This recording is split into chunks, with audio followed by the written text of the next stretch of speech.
টাকাকে তার নিজ গতিতে চলতে দেওয়া হয়নি।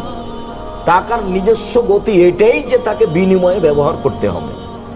যখন টাকাকে তার নিজস্ব গতিতে ব্যবহার করা হয়নি তখন টাকার উপরে জুলুম করা হয়েছে। আর যখন কোনো জিনিসের উপরে জুলুম করা হয় তখন সে জিনিস টিকতে পারে না, তাকে এক সময় সরতে হবেই। আপনি একজন সম্মানী মানুষ, জামিয়া সালাফে এসেছেন, তো আপনাকে সম্মান সহকারে থাকতে দিতে হবে, বসতে দিতে হবে।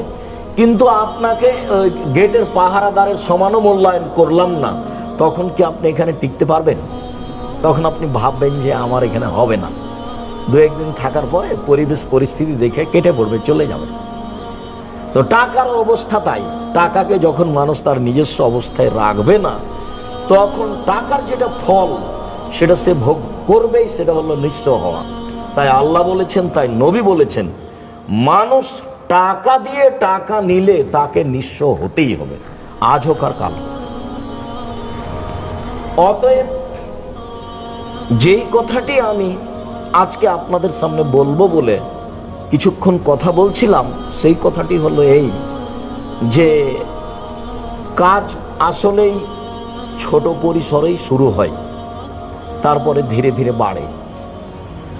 দারুল উলুম দেওবন্দ দেশের নয়, পৃথিবীর বলতে গেলে একটা শীর্ষস্থানীয় প্রতিষ্ঠান। তার 6টা খুঁটি দিয়ে একটা চাল দিয়ে চালু হয়েছিল, 8-10 জন ছাত্র দিয়ে। আর জামিয়া সালাফে রূপগঞ্জ, নারায়ণগঞ্জ, ঢাকা একবারে নিঃস্ব অবস্থায় চালু হয়েছিল।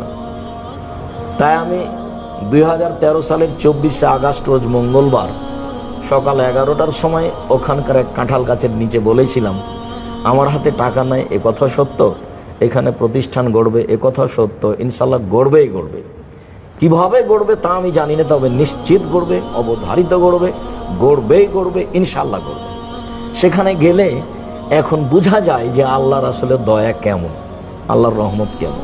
অবশ্য ডাঙ্গিপাড়াও তার একটা জাজল্য প্রমাণ। ডাঙ্গিপাড়াতে আমরা খুব নিঃস্ব অবস্থায় এসেছিলাম, তারপরে এখন আমরা অনেক কিছু দেখছি। তারপরে এই মসজিদটা ভাবলেই তো অনেক কিছু ভাবা লাগে।